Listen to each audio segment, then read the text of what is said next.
আসসালামু আলাইকুম everyone, welcome to Shefali daily blog. আজকে আবারও চলে এলাম নতুন আরেকটি ভিডিও নিয়ে।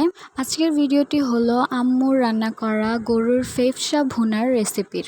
চলেন দেরি না করে আপনাদের সাথে আগে রেসিপিটি শেয়ার করি। গরুর ফেফসা রান্না করার জন্য প্রথমেই ফেফসাগুলো ভালোভাবে ধুয়ে সিদ্ধ করে নিতে হবে, যাতে ফেফসার ভিতরে থাকা সকল রক্তগুলো বের হয়ে যায়। সিদ্ধ করা হয়ে গেলে এগুলোকে আবার ভালো করে ধুয়ে নিতে হবে।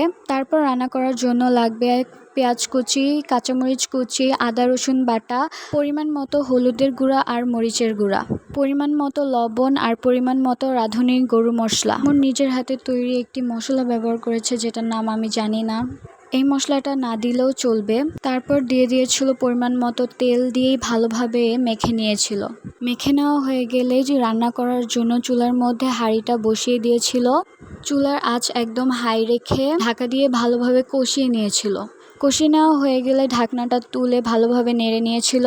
অফ ক্যামেরাতে এবং অন ক্যামেরাতে ভালোভাবে ঘুটাঘুটি করে নিচ্ছিল কিছুক্ষণ পর পর। আর এরকমভাবে যদি ভালোভাবে ঘুটাঘুটি না করে তাহলে কিন্তু তরকারিটা হাঁড়িতে লেগে যাবে, তাই ভালোভাবে ঘুটাঘুটি করে নিতে হবে। আচ্ছা, আরেকটা কথা, কষিয়ে নেওয়ার পরেই কিন্তু চুলার আঁচটা মিডিয়াম করে দিতে হবে। আর চুলার আঁচ মিডিয়াম থাকা অবস্থায় কিন্তু ভালোভাবে ফ্যাপসা ভুনাটা রান্না করে নিতে হবে। দেখেন, আপনাদের সাথে কথা বলতে বলতে আমার আম্মুর ফ্যাপসা ভুনা রান্না করা অলমোস্ট শেষ হয়ে গেছে।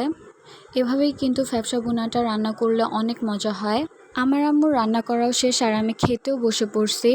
আসলেই কিন্তু ফ্যাপসা ভুনাটা অনেক মজা হয়েছে। আপনাদেরকেও বলবো এইভাবে একবার রান্না করে ট্রাই করবেন, আর কমেন্ট করে জানাবেন এইভাবে ফ্যাপসা ভুনা রান্না করে খাওয়ার পরে আপনাদের কাছে কেমন লেগেছে।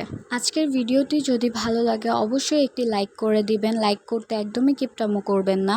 আপনাদের ওই একটা লাইকে আমাকে নতুন ভিডিও তৈরি করার জন্য অনেক মোটিভেশন দিবে, তাই আমাকে মোটিভেশন করার জন্য অবশ্যই একটি লাইক করে দিবেন। আর যারা ভিডিওটি ইউটিউব থেকে দেখছেন তারা অবশ্যই চ্যানেলটি সাবস্ক্রাইব করে পাশে থাকবেন এরকম আরও নতুন নতুন ভিডিও পাওয়ার জন্য। আর যারা ভিডিওটি টিকটক বা ফেসবুক থেকে দেখছেন তারা অবশ্যই পেজটি ফলো করে দিবেন, যাতে আপনারা ফেসবুক বা টিকটকেও আমার নতুন নতুন ভিডিওর আপডেটগুলো পেতে পারেন। তাই অবশ্যই পেজটি ফলো করে দিবেন। আজকের জন্য এই পর্যন্ত। আল্লাহ হাফেজ।